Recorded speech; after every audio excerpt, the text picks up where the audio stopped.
আচ্ছা ঠিক আছে। তো আজকে আমি তোমাদের সামনে যে ভিডিওটা নিয়ে এসেছি তোমরা থাম্বনেল দেখে বুঝে গেছো যে এইচএসের যে এবিটি এর টেস্ট পেপার আছে নিউট্রিশনের কিন্তু ব্যাপারটা যারা ভিডিও আপলোড করে বা সলভ করে ওরা কী করে এমসিকিউ সলভ করে দেয়। ওকে, তোমাদের নিউট্রিশন যে আছে ওটা এমসিকিউ আর এসিকিউ এর উপর 35 মার্ক ডিপেন্ড করছে। তোমাদের 70 মার্কের পরীক্ষার মধ্যে তোমাদের 21 আর 14 হচ্ছে শর্ট প্রশ্ন, আর বাকি যে 35 মার্ক আছে সেটা 7 মার্কের প্রশ্ন। তাই তোমাদের ভালো রেজাল্ট করতে হলে বড় প্রশ্ন তো তোমরা কমন পেয়ে যাবে, তোমাদের শর্ট প্রশ্নগুলো নিউট্রিশনের কঠিন হয়। তাই আমি কি করেছি তোমাদের এই ভিডিওতে পুরো এবিটিএতে যত এসএকিউ প্রশ্ন ছিল যেগুলো তোমরা খুঁজে পাও না, মানে শর্ট অ্যান্সার কোশ্চেন, ওগুলো আমি কি করেছি সাইটে মার্ক করে দিয়েছি আর পুরোটা কভার করে দিয়েছি। এবার তোমাদের সামনে আমি জাস্ট একটু বলে দিই। এখানে প্রথম তোমরা ফ্রন্ট পেজে কিছু লিখেছি ওগুলো দেখে নাও, এইচএস নিউট্রিশনের সাজেশান, আর হচ্ছে যে ফুল এবিটি এর সলিউশন পাবে, এইচএস 2025-এর জন্য ইম্পর্টেন্ট সাজেশান পাবে, প্লাস তোমরা যদি চাও 5 ইয়ারের পিওয়াইকিউ পাবে। পিডিএফের প্রাইস হচ্ছে 100 টাকা। যারা পিডিএফ নিতে চাও তারা যে দেওয়া হোয়াটসঅ্যাপ নাম্বারে তোমরা মেসেজ করবে, তারপর তোমরা সাথে সাথে পিডিএফটা পেয়ে যাবে। ওকে, তাহলে ঠিক আছে, তোমরা দেখে নাও, নাম্বারটা তোমরা নোট করে নিবে যাদের লাগবে, আর যাদের লাগবে না, যারা বলবে স্ক্রিনশট করবো তারা স্ক্রিনশট করবে। কিন্তু এতগুলো বেনিফিট পাবে তোমরা, কি এবিটি এর পুরো সলিউশন পাবে, 2025-এর সাজেশান পাবে, আর 5 বছরের তোমরা পিওয়াইকিউ পাবে। একটা কথা বলে দিই, তোমরা 5 বছরের পিওয়াইকিউ বা আমার সাজেশানটাই পড়লে শুধু তোমরা কিন্তু লং কোশ্চেন কমন পেয়ে যাবে। শর্ট কোশ্চেন বেশিরভাগই এবিটি থেকে চলে আসে। ওকে, তো ঠিক আছে, আজকে শুরু করছি। দেখো, প্রথম এসি 124-এ একটা প্রশ্ন ছিল যে আলো আঁধারি পরীক্ষা সম্বন্ধে কি জানো লেখো। প্রথম কথা হচ্ছে আলো আঁধারি পরীক্ষাটা কি, দেখো উত্তর লিখে দিয়েছি। আলো থেকে আঁধারে আসলে কতটা সময়ের মধ্যে স্বাভাবিক দৃষ্টিশক্তি ফিরে আসে তা নির্ভর করে ব্যক্তির ভিটামিন এর দৈহিক পরিমাণের উপর। অভাবহীন ব্যক্তির দৃষ্টিশক্তি 15 থেকে 20 মিনিটের মধ্যে স্বাভাবিক হয়, অন্যথা বেশি সময় লাগে। ভিটামিন এর দৈহিক অভাবের এই সহজ পরিমাপক পরীক্ষা হলো আলো আঁধারি পরীক্ষা। তোমরা একবার রিডিং পড়লে বুঝতে পারবে। কি বললাম, বুঝতে পেরেছো তো? দেখো, পরে যে প্রশ্ন আছে কেরাটোমেলিসিয়া, এখানে দিনই এটাও হচ্ছে এসসি 124-এর। কেরাটোমেলিসিয়া কি বলছে, খাদ্যে দীর্ঘদিন ধরে ভিটামিন এর অভাব থাকলে এখানে নেত্রাবর্ণকলা ও চোখের মনিটি যদি উপযুক্ত চিকিৎসা না করা হয় তাহলে যে রোগ সৃষ্টি হয় সেটা হচ্ছে কেরাটোমেলেসিয়া। জেরাপথ্যালিমিয়া, কেরাটোমেলেসিয়া এগুলো হচ্ছে ভিটামিন এর অভাবজনিত রোগ। প্রশ্ন ঘুরিয়ে আসতে পারে ভিটামিন এর অভাবে কি কি রোগ হয়। ওকে, তোমাদের এখানেও নাম্বার দেওয়া আছে, বায়োচাম অনলাইন নোটস। তোমরা এখানে physics, chemistry, biology, philosophy, education, nutrition, Bengali, English সব সাবজেক্টেরই তোমরা পিডিএফ পাবে। আচ্ছা, পরে একটা প্রশ্ন দেখো, ঘরোয়া সহজ পদ্ধতিতে বিনা খরচে কোন খাদ্যের পুষ্টিমূল্য কোন পদ্ধতিতে বৃদ্ধি করা সম্ভব? তাহলে ফার্মেন্টেশন বা সন্ধানীকরণ অথবা অঙ্কুরোদ্গম পদ্ধতির দ্বারা। ওকে, পরে যে প্রশ্ন আছে এসএনপির সম্পূর্ণ রূপটি কি? এসএনপির সম্পূর্ণ রূপ হলো স্পেশাল নিউট্রিশন প্রোগ্রাম। ক্লিয়ার? তারপরে হচ্ছে AC24। আমি তোমাদের কিন্তু এক একটা পার্ট করাইনি, আমি কি করেছি যে যে প্রশ্নগুলো রিপিট এসছে ওগুলোকে কিন্তু তুলিনি। তোমাদের যে টোটাল 8টা মতো সেট আছে নিউট্রিশনের, ওই 8টা সেটের মধ্যে কিছু কোশ্চেন কিন্তু অনেকগুলো সেটে আছে, তাই ওগুলো AC24 মানে এটা শুধু যে AC24-এ নেই আছে আর অন্য কোথাও নেই এরকমও কিন্তু নয়। মানে AC24টা অন্য জায়গায়ও থাকতে পারে, কিন্তু আমি কি করেছি একটা শুধু নাম দিয়েছি। ওকে, দেখো তোমাদের অনুপূরক খাদ্য বলতে কি বোঝো? তাহলে এখানে লেখা আছে যেসব মানুষের অনুমোদিত খাদ্য গ্রহণ যাকে বলে আরডিআই এবং দৈহিক খাদ্য পরিমাণের মধ্যে একটা ফারাক থেকে যায়, যার জন্য অপুষ্টির শিকার হয়ে থাকে। যে খাদ্য দিয়ে এই ঘাটতি পূরণ করা হয় তাকে অনুপূরক খাদ্য বলে। যদি তোমরা উদাহরণটা দেখো আরামসে বুঝতে পারবে। শিশুর যে 6 মাসের পর বদলি খাদ্য দেওয়া হয় মাতৃদুগ্ধের ঘাটতি পূরণের জন্য। কি বললাম, বুঝতে পেরেছো তো? অনুপূরক খাদ্য মানে হচ্ছে ওটা সাপোর্টিভ খাদ্য হিসাবে দেওয়া হবে যাতে ওই যে ঘাটতিটা থাকবে ওটা পূরণের জন্য। বাচ্চারা 6 মাসের পরে বদলি খাদ্য এই কারণে দেওয়া হয়, মায়ের দুধের ঘাটতি পূরণের জন্য ওকে কি ভাত টাত খাওয়ানো শেখানো হয়। ওকে,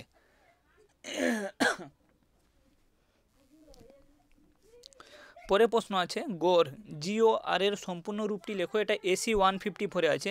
GOR এর পুরো নাম হচ্ছে গ্যাস্ট্রো ইসোফেগাল রিফ্লাক্স। ক্লিয়ার? কী নাম হচ্ছে GOR এর পুরো নাম? Gastro oesophageal reflux. পরে যে প্রশ্ন আছে AC 71-এ আছে যে শিশুর মস্তিষ্ক বিকাশে সহায়ক কোন অ্যামাইনো অ্যাসিডটি কোলোস্ট্রামে থাকে? এটা হচ্ছে ট্রিপ্টোফ্যান। এবার এই প্রশ্নটা AC 154-এ আছে, শিশুর মস্তিষ্ক বিকাশে। আচ্ছা, যদি এই প্রশ্নটা ঘুরিয়ে থাকে যে শিশুর মস্তিষ্ক বিকাশে সহায়ক কোন খনিজ লবণটি কোলেস্ট্রামে বেশি থাকে, তাহলে সেটা হচ্ছে ক্যালসিয়াম। কী বললাম বুঝতে পেরেছো? এই দুটো আছে, দুটোই প্রশ্ন আছে। কোন অ্যামাইনো অ্যাসিড যদি বলে তাহলে সেটা হচ্ছে ট্রিপ্টোফ্যান। তারপরে যদি বলে কোন খনিজ পদার্থটি মানে খনিজ লবণটি কোলেস্ট্রামে বেশি থাকে, তাহলে সেখানে হচ্ছে ক্যালসিয়াম আর ফসফরাস, কিন্তু ক্যালসিয়ামটা হচ্ছে বেশি ইম্পর্টেন্ট। ওকে, এটা কিন্তু এবিটিএতে আছে। পরের যে প্রশ্ন আছে যে এখানে টিএসপি, ওকে, অর্থো ট্রাইগ্লিসাইল ফসফেট কোন খাদ্যে ভেজাল হিসাবে মিশ্রিত হয়, তাহলে এটা হচ্ছে এসি 154 আছে। প্রশ্নটা ঘুরিয়ে আছে যে হলুদ আর হলুদ গুঁড়ো আর হচ্ছে সরিষা তেল বা ভোজ্য তেলের মধ্যে কোন কোন ভেজাল মেশানো হয়, তাহলে এখানে সরষের তেলে টিসিপি ভেজালটা মেশানো হয়। বুঝতে পেরেছো তো? যেটা আর্থো ট্রাইগ্লিসাইল ফসফেট। কী বললাম বুঝতে পেরেছো তো? আচ্ছা,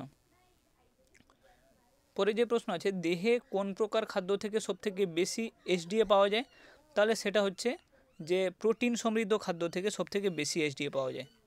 এবার দেখো একটা কথা বলছি, পরে যে প্রশ্ন আছে এটা এসি, এটা হচ্ছে 407-এ আছে কিন্তু এখানে লিখিনি। ICMR 2010 অনুসারে রেফারেন্সের ওমেনের মানে এটা ওমেন হয়ে গেছে মানে ওমেন, ওকে, বয়স আর উচ্চতা কত, তাহলে রেফারেন্স ওমেনের বয়স হচ্ছে 18 থেকে 29 বছর আর এর উচ্চতা হচ্ছে 1.60 মিটার। ওকে, এবার হচ্ছে এসি 124-এ একটা প্রশ্ন আছে অ্যামাইনো অ্যাসিড ভাণ্ডার বলতে কী বোঝো, তাহলে দেখো বিভিন্ন প্রক্রিয়ায় অ্যামাইনো অ্যাসিড উৎপাদন এবং অ্যামাইনো অ্যাসিডের কার্যগুলির পর যে পরিমাণ অ্যামাইনো অ্যাসিড রক্তে সঞ্চিত থাকে তাকে অ্যামাইনো অ্যাসিডের ভাণ্ডার বলে, আর এই ভাণ্ডারের মান হচ্ছে 32 থেকে 36%। পরের প্রশ্নটা দেখো অপরিহার্য অ্যামাইনো অ্যাসিড কাকে বলে। অপরিহার্য অ্যামাইনো অ্যাসিড মানে যেসব অ্যামাইনো অ্যাসিড দেহের পক্ষে অপরিহার্য কিন্তু দেহে সংশ্লেষিত হয় না, বাইরে থেকে খাদ্যের মাধ্যমে গৃহীত হয়, তাদের অপরিহার্য অ্যামাইনো অ্যাসিড বলে। যেমন ট্রিপ্টোফ্যান, ফিনাইল অ্যালানিন। এটা তো সিম্পল প্রশ্নটা তোমরা জানো যে কিছুগুলো অ্যামাইনো অ্যাসিড আছে আমাদের বডিতে, টোটাল 20টা 22টা অ্যামাইনো অ্যাসিড আছে, সবগুলো কিন্তু আমাদের বডিতে তৈরি হয় না, কিছু আমাদের ইসেনশিয়াল থাকে আর কিছু নন ইসেনশিয়াল। যেগুলো কি হচ্ছে অপরিহার্য মানে ওগুলো হচ্ছে খাবারের মাধ্যমে নিতে হবে, আমাদের বডি ওগুলো তৈরি করতে পারে না। ওকে, এটা একটা প্রশ্ন আছে ফলিত পুষ্টি প্রকল্প কত সালে এবং কোথায় চালু হয়, তাহলে ফলিত পুষ্টি প্রকল্প বা ANP 1959-60 সালে ওড়িশা ও অন্ধ্রপ্রদেশে প্রকল্পটি চালু হয়। ক্লিয়ার? পরে যে প্রশ্ন আছে বাণিজ্যিক ওআরএসে সোডিয়াম বাইকার্বনেটের পরিমাণ কত, এটা এসি 124-এ আছে, এসি 407-এ আছে। তাহলে বাণিজ্যিক ওআরএসে সোডিয়াম বাইকার্বনেটের পরিমাণ হচ্ছে 2.5 গ্রাম। ক্লিয়ার? তারপরে প্রশ্নটা আছে যে ঘরোয়া পদ্ধতিতে কিভাবে ওআরএস তৈরি করবে, তাহলে দেখো 1 লিটার বিশুদ্ধ পানীয় জল ফুটিয়ে ঠান্ডা করতে হবে, তাতে 1 মুঠো চিনি মানে 20 গ্রাম চিনি আর হচ্ছে 2 চিমটে নুন এবং 1 চিমটে সোডিয়াম বাইকার্বনেট বা কয়েক ফোঁটা পাতিলেবুর রস মেশালেই ঘরোয়া ওআরএস তৈরি হয়ে যাবে। ক্লিয়ার? পরে যে প্রশ্নটা আছে অস্থিমজ্জার ত্রুটির কারণে কোন প্রকার রক্তাল্পতা দেখা যায়, তাহলে বলছে যদি অস্থিমজ্জা মানে বোন মেরোর ত্রুটি হয় তাহলে যে অ্যানিমিয়াটা দেখা যাবে সেটা হচ্ছে এপ্লাস্টিক অ্যানিমিয়া দেখা যাবে। ওকে, পরের যে প্রশ্ন আছে 1500 কিলোক্যালোরি তাপশক্তির জন্য কত গ্রাম কার্বোহাইড্রেট প্রয়োজন। একটা সিম্পল হিসাব রাখো, 1 গ্রাম কার্বোহাইড্রেটে পাওয়া যায় 4.1 kcal, আর হিসাবের সুবিধার্থে আমরা ধরি ওটাকে 4 কিলোক্যালোরি। তাহলে 1500-কে 4 দিয়ে ভাগ করতে হবে, 1500-কে 4 দিয়ে ভাগ করলে 375 গ্রাম কার্বোহাইড্রেট লাগবে। যারা PDF চাও এখানে নাম্বারটা দেওয়া আছে, তোমরা ওখান থেকে PDFটা কালেক্ট করবে। FTT কি, এসি 124 আর এসি 221-এ আছে। FTT হচ্ছে ফেলিয়ার টু থ্রাইভ, অর্থাৎ শিশুর ত্রুটিপূর্ণ আহারজনিত বৃদ্ধিতে ব্যর্থতা। এটা কিন্তু অনেকবার এসছে, 2-3টে সেটে এই কোশ্চেনটা আছে, এবছরের জন্য অনেক ইম্পর্টেন্ট প্রশ্ন এটা। তারপরে দেখো প্রতি ডিগ্রি সেলসিয়াস তাপমাত্রা বৃদ্ধিতে BMR কত শতাংশ বৃদ্ধি পাবে, তাহলে 12 থেকে 13% BMR বৃদ্ধি পাবে। পরে যে প্রশ্ন আছে এসি 221-এ দীর্ঘমেয়াদী জ্বর কাকে বলে, যে জ্বর কয়েকদিন থেকে কয়েক মাস স্থায়ী হতে পারে তাকে দীর্ঘমেয়াদী জ্বর বলে। যেমন টাইফয়েড, যক্ষা হলে, ক্যান্সার হলে, তো এইগুলো হচ্ছে দীর্ঘমেয়াদী জ্বর, এগুলোকে বলে। বুঝতে পারছো? এবার এটা একটা ইম্পর্টেন্ট প্রশ্ন, দুটি দুগ্ধ প্রোটিন ও দুটি অপরিহার্য ফ্যাটি অ্যাসিডের নাম লেখো, 154 পেজে আছে। এটা দুটো প্রশ্ন আমি একসাথে করে দিয়েছি। ওকে, এটা অথবা এটা থাকে।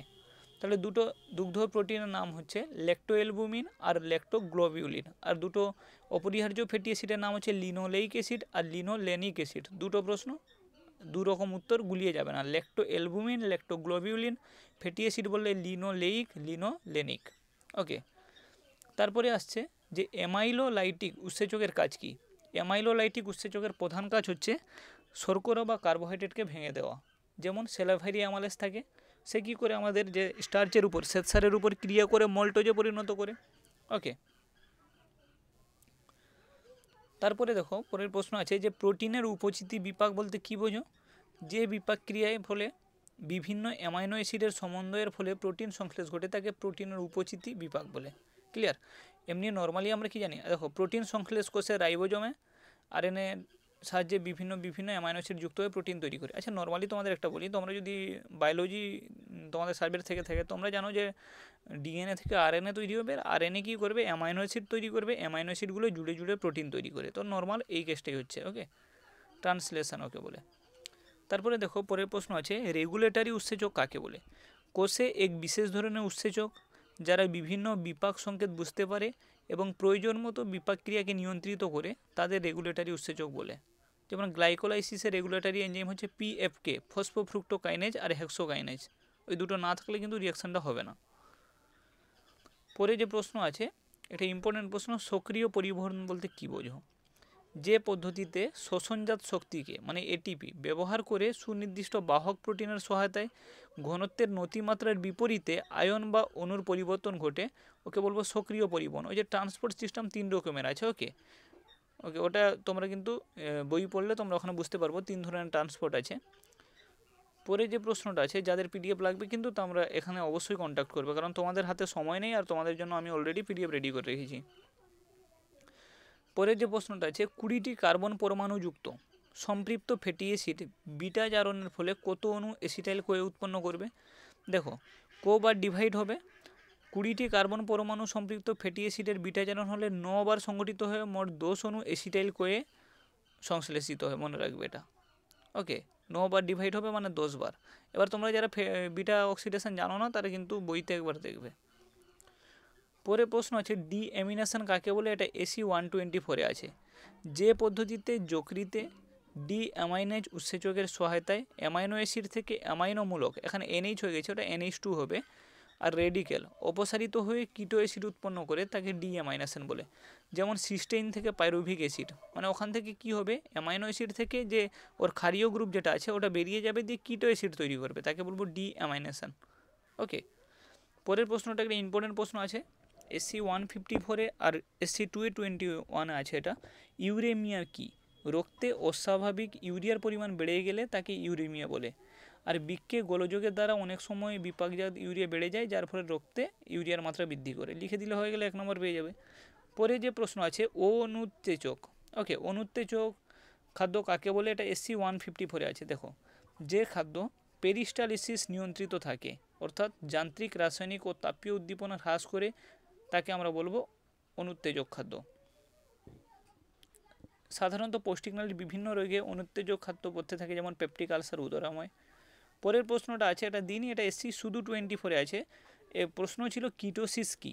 তাহলে দেখো কিটোসিস হচ্ছে যখন রক্তে কিটোন বডির পরিমাণ বেড়ে যায়, কিন্তু এখানে ঘুরিয়েও থাকতে পারে রক্তে কিটোন বস্তুর পরিমাণ বৃদ্ধি পেলে তাকে কি বলবো, তাকে বলবো কিটোসিস হয়েছে।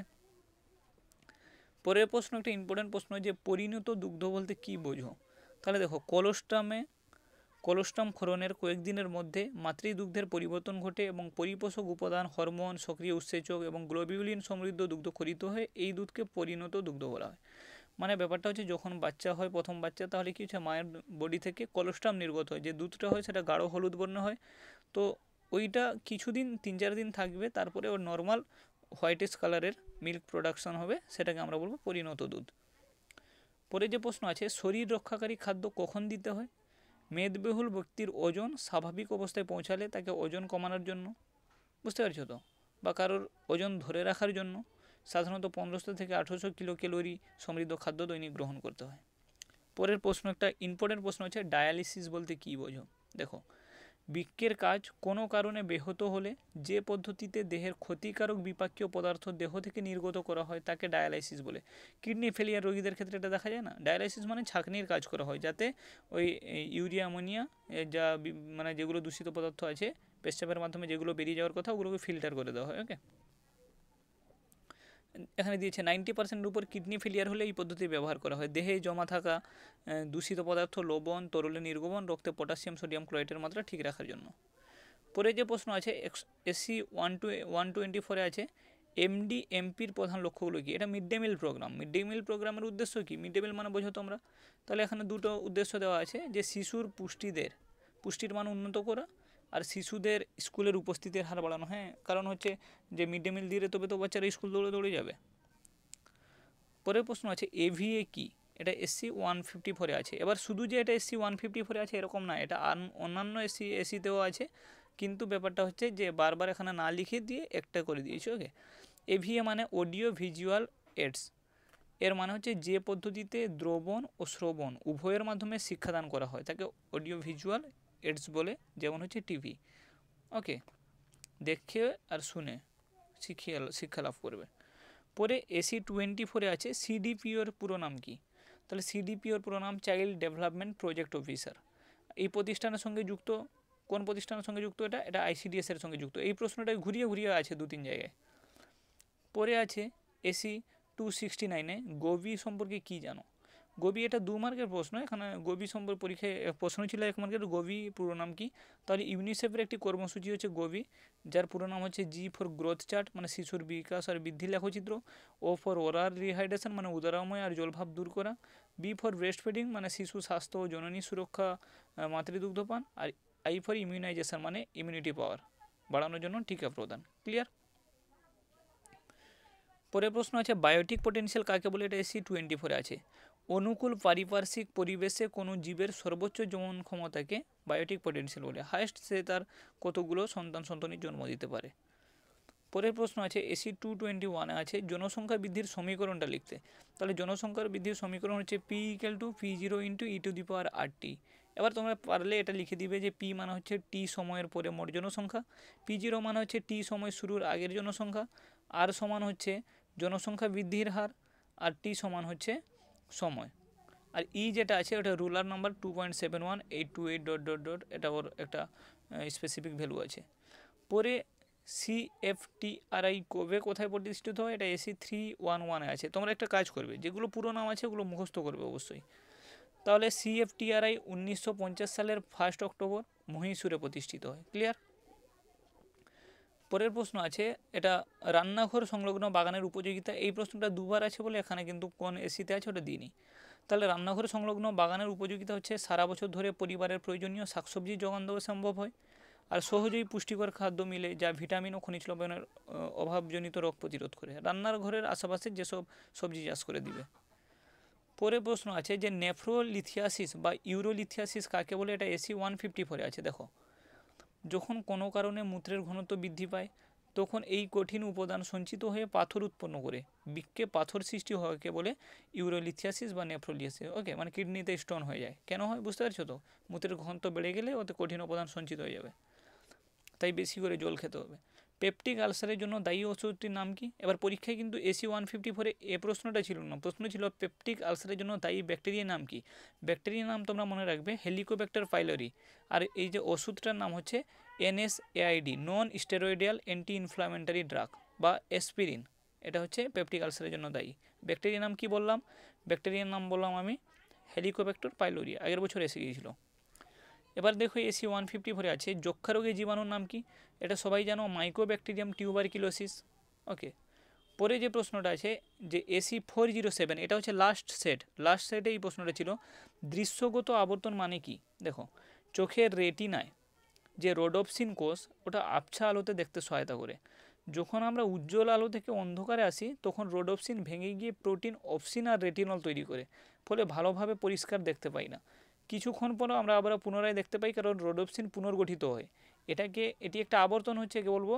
দৃশ্যগত আবর্তন, রোডোপসিন সাইকেলকে বলা হয়। দেখো, যারা বুঝোনি আরেকবার শুনে নাও।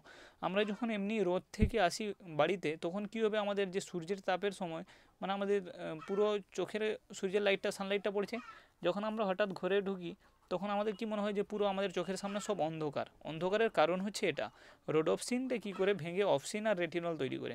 কিছুক্ষণ পরে আবার আমরা নর্মাল কন্ডিশনে হয়ে যাই না, হঠাৎ করে রোদ থেকে আসবে রুমের ভিতর, দেখবে কিছু দেখতে পাচ্ছ না, এটা নর্মাল একটা কন্ডিশন। পরে SC 75-এ ছিল খাদ্য সমীক্ষা কাকে বলে? দেখো, ব্যক্তি বা জনগোষ্ঠীর জীবনে খাদ্যের সরবরাহ ও খাদ্যভোগ সম্বন্ধে যে সুসংবদ্ধ অনুসন্ধান চালানো হয় তাকে খাদ্য সমীক্ষা। ওকে, পরের প্রশ্ন আছে ভারতে আয়োডিনের অভাবে দুটি রোগের নাম বলো। তাহলে একটা হচ্ছে হাইপারথাইরয়েডিজম, ওকে, ক্রেটিনিজম, মিক্সিডিমা, এগুলো। তারপরে দেখো এসি 221 আছে গোইট্রোজেনিক খাদ্য কি। তো কোনো খাদ্য কিছু আয়োডিন বিরোধী উপাদান আছে যা খাদ্যের আয়োডিনকে দেহে কাজে আসতে দেয় না বা থাইরয়েড গ্রন্থি থেকে আয়োডিন গ্রহণের পরিমাণ কমিয়ে দেয়, তাহলে এইসব খাদ্যকে আমরা বলবো গোইট্রোজেনিক খাদ্য, মানে গোইটারকে ওরা পারমিশন দেয়, ওকে, মানে ওটা গোইটার হতে ওরা সুবিধা করে, মানে আমাদের যে আয়োডিন এমনিতে বডিতে কম আছে তার উপরে আমরা খাবারের মধ্যে যে আয়োডিন পাচ্ছি তারা কি করবে, সেই আয়োডিনে বাধা দিয়ে দিবে, যেমন বাঁধাকপি, ফুলকপি, এগুলো, ওকে, খাদ্যের আয়োডিনকে দেহের কাজে আসতে দেয় না, থাইরয়েড গ্রন্থি দ্বারা আয়োডিন গ্রহণের পরিমাণ কমিয়ে দেয়। পরে যে প্রশ্নটা আছে দেখো ইউনিসেফের সম্পূর্ণ নাম কি। ইউনিসেফের হচ্ছে United Nations international children's emergency fund. পরে যে প্রশ্ন আছে সিএসএসএম এর সম্পূর্ণ নাম কি। তাহলে এটা হচ্ছে child survival and safe motherhood and state motherhood programme, okay. পরে যে প্রশ্নটা আছে এটা কিন্তু আমি এখানে এসি দিনই, এটা এসি 300 কততে ছিল তোমরা দেখে নিবে। আইসিএমআর 2010 অনুসারে পরীক্ষায় কিন্তু আইসিএমআর এর পুরো নাম আসে। পুরো মানব মানে পুরো পুরুষ ও পুরো নারী বলতে কি বোঝো, দেখো রেফারেন্স ম্যান বা পুরো পুরুষ বলা হয় কাদের।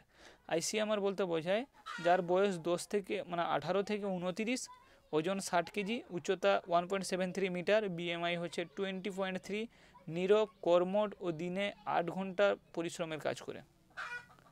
রেফারেন্স ওমেন কাদের বলা হচ্ছে, তো এরা বলছে যাদের বয়স 18 থেকে 29, গর্ভবতী বা প্রসূতি নন, ওজন 55 কেজি, উচ্চতা 1.60 মিটার, বিএমআই হচ্ছে 21.2 হবে এটা, কর্মঠ ও দিনে 8 ঘন্টা মাঝারি পরিশ্রমের কাজ করেন।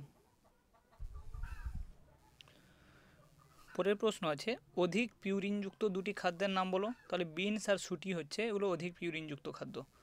পরে যে প্রশ্নটা আছে এটা দুটো সেটে দেখেছিলাম, এসি 124 আর এসি 221-এ, যে ভিনিগারের রাসায়নিক নাম আর সংকেত কি। ভিনিগার মানে কি হচ্ছে, ওটাকে আমরা বলি অ্যাসিটিক অ্যাসিড, মানে ভিনিগার বলি, ওর রাসায়নিক নাম হচ্ছে অ্যাসিটিক অ্যাসিড, আর ওর যে সংকেত হচ্ছে ওটা সবাই জানি CH3COH, ওকে। পরে যে প্রশ্ন আছে সেটা এসি 154 আছে ব্রাইন কি।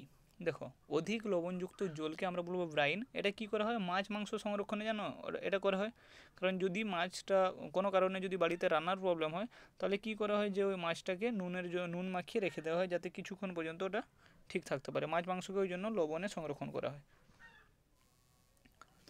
তারপরে হচ্ছে এসি 154-এ যে খাদ্যের বিনিময় তালিকা বলতে কি বোঝো, এই প্রশ্নটা কিন্তু দুবার আছে তাই এটা আর পড়ছি না, তোমরা এটা দেখে নাও। আচ্ছা, পরে যে প্রশ্ন আছে এসি 154 ছিল আন্তরিক রসে কার্বোহাইড্রেট পরিপাককারী উৎসেচকগুলির নাম লেখো। তাহলে দেখো তো আন্তরিক রসে উপস্থিত কার্বোহাইড্রেট পরিপাককারী উৎসেচকগুলো হচ্ছে মল্টেজ, ল্যাকটেজ, সুক্রেজ, আর এখানে যে 5 আছে ওটা মিস্টেক হয়েছে, এটা হচ্ছে আলফা, ওকে, আলফা ডেক্রোটিনেজ আর হচ্ছে আলফা 1,6 গ্লুকোসাইডেজ। পরের যে প্রশ্ন আছে অ্যামাইনো অ্যাসিডের ভান্ডার, এটা এসি 124-এ আছে, এটা কিন্তু আগে পড়ে উপরে এই প্রশ্নটা ছিল।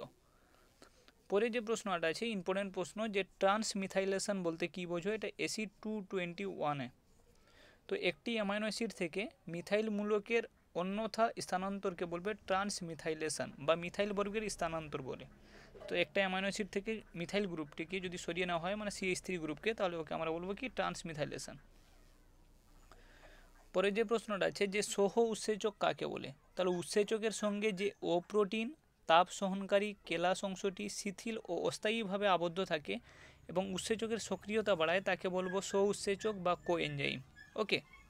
দেখো নর্মালি উৎসেচক কাজ করতে পারে না, উৎসেচকের সঙ্গে কাউকে না কাউকে থাকতে হয়, সেগুলো হচ্ছে কো উৎসেচক, যেমন NAD, FAD, এগুলো NAD+, FAD+, ওকে। পরের যে প্রশ্ন আছে লাইসোজাইম কি, এটা এসি 24-এ আছে, ওকে। তো নর্মালি আমরা জানি যে লাইসোজাইম হচ্ছে এটা হচ্ছে একটা এনজাইম বা উৎসেচক যেটা আমাদের লালার রসে থাকে, চোখের অশ্রুতে থাকে, ওকে। লাইসোজাইম এটা জীবাণু ধ্বংসকারী একটা উৎসেচক, ব্যাকটেরিয়াকে নষ্ট করে, ওকে। লাইসোজাইম উৎসেচকের লালার রস আর মাতৃদুগ্ধে উপস্থিত থাকে। পরে যে প্রশ্ন আছে মিসেল বলতে কি বোঝো, এটা এসি 24-এ আছে।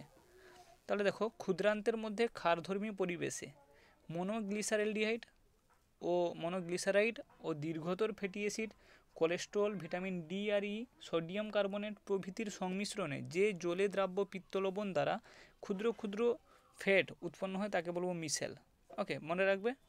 যে ক্ষুদ্রান্তের যে পরিবেশটা আছে ক্ষারধর্মী, ওকে, সেখানে কোলেস্ট্রল, ভিটামিন, সোডিয়াম কার্বনেট প্রভৃতির মিশ্রণে জলে মিশে যায়, ওকে, জলের দ্রাব্য পিত্তলবণ দ্বারা অতি ক্ষুদ্র ক্ষুদ্র যে ফ্যাটগুলো উৎপন্ন হয় তাকে বলবো মিশেল। পরে যে প্রশ্ন আছে গ্লুকোনিওজেনেসিস কি? কার্বোহাইড্রেট ছাড়া অন্যান্য পদার্থ থেকে যদি গ্লুকোজ বা গ্লাইকোজেন সংশ্লেষিত হয় তাকে আমরা বলবো কিন্তু গ্লুকোনিওজেনেসিস।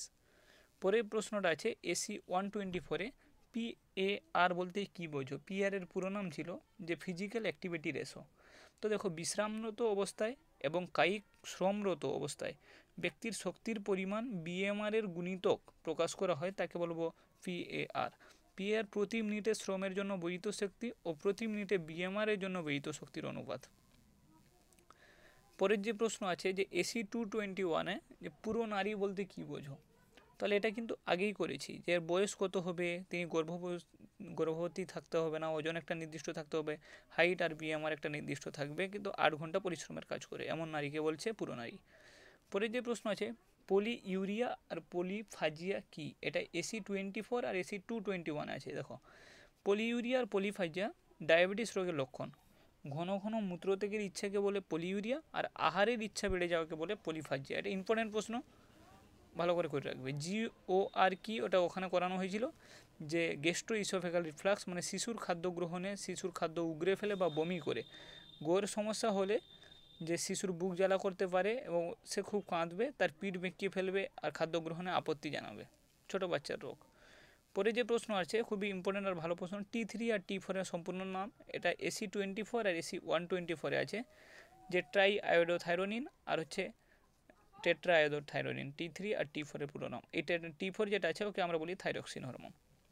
পরে যে প্রশ্নটা আছে যে কাইলোনিসিয়া কি?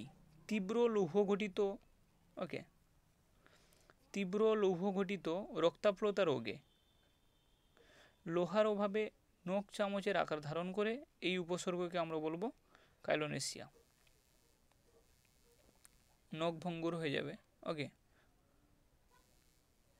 পরে যে প্রশ্নটা আছে পাস্তুরাইজেশন পদ্ধতিতে দুগ্ধ সংরক্ষণের উদ্দেশ্য কি?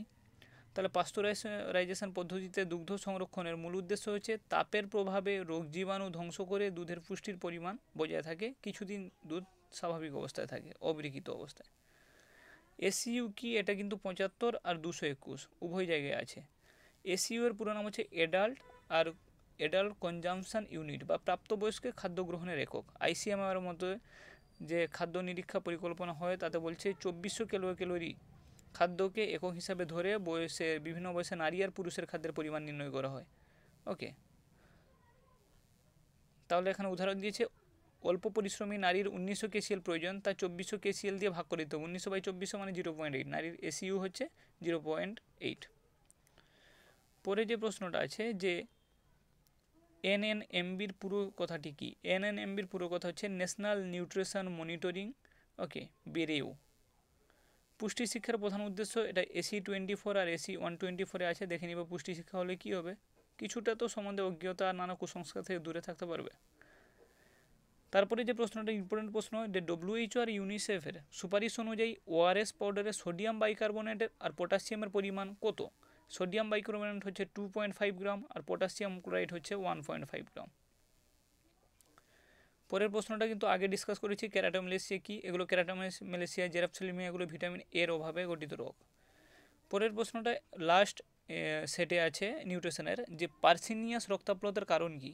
তাহলে পার্সিনিয়াস রক্তাপ্লতার কারণ হচ্ছে ভিটামিন B12 বা যাকে বলবো সায়ানোকোবালামিন, ওকে, এর অভাবে পার্সিনিয়াস রক্তাপ্লতা হয়।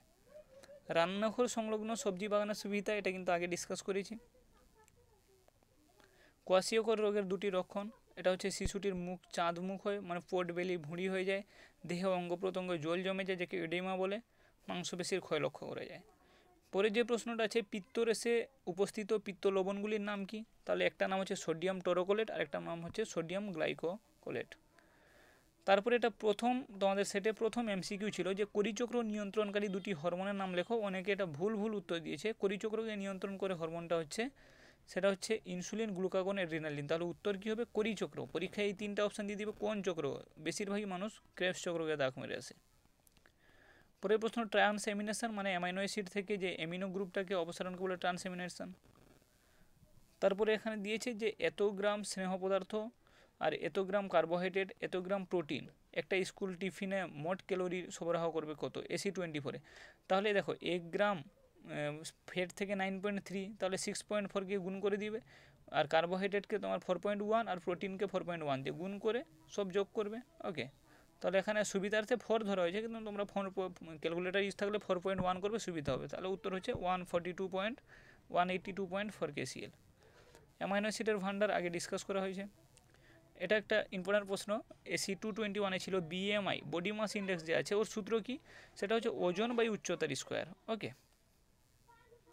পরে যে প্রশ্নটা AC24-এ আছে ব্রোকার ইন্ডেক্স বলতে কি বোঝো, তাহলে যে উচ্চতা আছে ওকে 100, উচ্চতা -100, উচ্চতাকে সেমি -100, তো আদর্শ দৈহিক ওজন কেজি। পেপটিক আলসারের জন্য ব্যাকটেরিয়া দায়ী, ওর নাম কি, এটা আগে বলেছি, হেলিকোব্যাক্টার পাইলোরি AC71-এ ছিল। পরে যে প্রশ্নটা আছে যে ল্যাক্টোফেরিনের কাজ কি, ল্যাক্টোফেরিন হচ্ছে AC24-এ আছে। ল্যাক্টোফেরিন একটি লোহাবদ্ধকারী প্রোটিন, যেসব জীবাণু লোহার উপস্থিতিতে বেড়ে ওঠে লোহা গ্রহণের পথ বন্ধ করে দেয়, মানে আয়রন, লোহা মানে আবার রোড নয়, সে যে লোহা বডির কাজে লাগে, জীবাণুর বৃদ্ধিতে বাধা দান করে ল্যাক্টোফেরিন। অনুপূরক খাদ্য, এটা AC124-এ আছে, এটা আমি অলরেডি ডিসকাস করেছি এর আগে, মানে যদি কারোর ঘাটতি কেউ পূরণ করে দেয়, বাচ্চা মায়ের দুধ খেত 6 মাস পরে ওকে বদলি খাদ্য দেওয়া হবে যাতে মায়ের দুধের ঘাটতিটা পূরণ করে দেয়।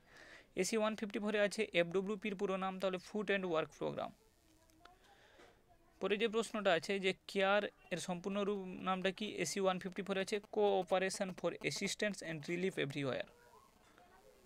পরের যে প্রশ্ন আছে AC24-এ ছিল কাঁচা আম সংরক্ষণে কোন রাসায়নিকটি ব্যবহার করা হয়, তাহলে পটাশিয়াম মেটাবাইসালফাইড, কাঁচা আম সংরক্ষণ, এটা একটা ইম্পর্টেন্ট শর্ট প্রশ্ন। পরে যে প্রশ্ন আছে টপ মিল্ক বলতে কী বোঝো, কোনো প্রাণীর দুধ যেমন গরু, মোষ, ছাগল ইত্যাদির যে তরল দুধকে বলবো টপ মিল্ক বলা হয়। ফলিত পুষ্টি প্রকল্প কত সালে আর কোথায় চালু হয়, তাহলে ফলিত পুষ্টি প্রকল্প প্রথমে 1960 সালে ওড়িশা আর অন্ধ্রপ্রদেশে চালু হয়। তারপরে লাস্ট প্রশ্ন শিশুদের ক্রেটিনিজমের কারণ কি, এগুলো হচ্ছে থাইরয়েড গ্রন্থির স্বল্পতা, এটা আগে ডিসকাস করেছি।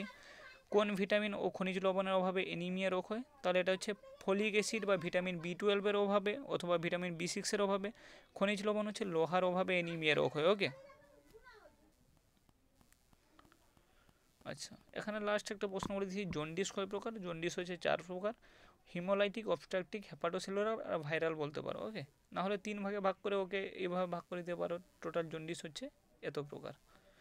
তো ঠিক আছে, তোমাদের লাস্ট আবার একটা কথা বলে দিই, যাদের তোমাদের PDF লাগবে ABTA পুরো সলিউশন পাবে, MCQ ACQ প্লাস হচ্ছে তোমরা ফুল ABTA এর সলিউশন আর HS এর সাজেশন পাবে।